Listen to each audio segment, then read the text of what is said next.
እንግዲህ የተጎጂ ቤተሰቦችን ባነጋገርንበት ጊዜ የተሰማቸውን ጥልቅ ሐዘን ገልጾ በነበረው አደጋ የቤተሰብ አባላቶቻቸው መጎዳታቸውን ነግረውናል። በመሆኑም በቀጣይ ጊዜያቶች በመንግስት አማካኝነት በበጎ አድራጎት ድርጅቶችና በሌሎች ማህበረሰብ ክፍሎች የሚደረግላቸው ድጋፍ ተጠናክሮ ሊቀጥል ይገባል ሲሉም ጠይቀዋል።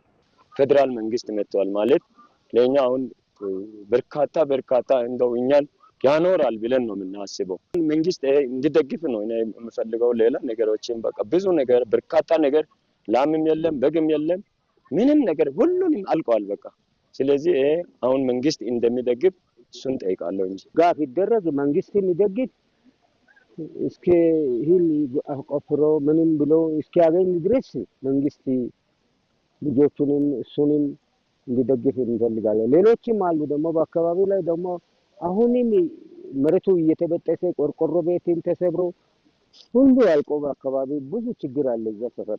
እንግዲህ በዚህ ስፍራም አፈጉባኤ ታገሰ ጫፎን ጨምሮ የተለያዩ ከፍተኛ የመንግስት የስራ ኃላፊዎች ተገኝተው የማህበረሰብ ክፍሉን አጽናንተዋል። በስፍራው የተገኙት የህዝብ ተወካዮች ምክር ቤት ዋና አፈጉባኤ አቶ ታገሰ ጫፎም የተሰማቸውን ጥልቅ ሐዘን ገልጾ በቀጣይ ጊዜያቶች መንግስት ከማህበረሰቡ ጎን ሆኖ አስፈላጊውን ድጋፍ እንደሚያደርግ ገልጸዋል።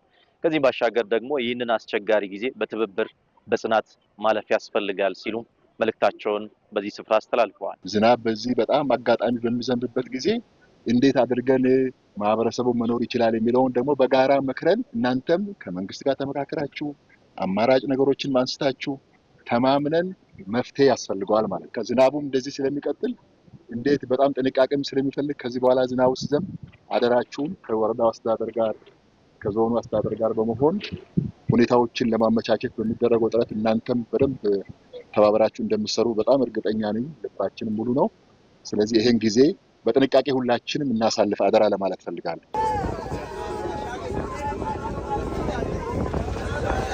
እንግዲህ አካባቢው ደጋማ ከመሆኑ የተነሳ በአሁን ሰዓት ዝናብ እየጣለ ያለበት ሁኔታ ነው ያለው።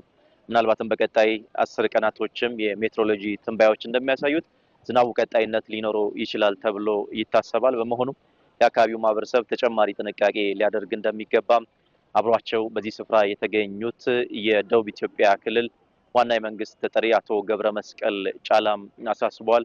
የተሰማቸውን ጥልቅ ሐዘንም ገልጾ በቀጣይ ጊዜያቶች የክልሉ መንግስትም ይሁን ሌሎች የማህበረሰብ ክፍሎች አስፈላጊውን ድጋፍ እያደረጉ መቀጠል አለባቸው ሲሉ መልእክታቸውን አስተላልፈዋል። አጋማላ ድንገተ ጋክ አደጋይ ዳሮ አዛንሰስ ግዲኮ ቀሲ ተወሳይ እንደዚህ አይነት ድንገተኛ አደጋዎች አሳዛኝ ናቸው። ቢሆንም ፈጣሪ የሚያውቀው ነገር አለ። የወደፊቱን ፈጣሪ ያሳምርላችሁ። እኛ እንደ ክልል መንግስት ብሎም ከዞን አስተዳደር ጋር ተባብረን አስፈላጊውን ድጋፍ ከማድረግ ወደ ኋላ አንልም። ኢሲፔንተሚያን እቃና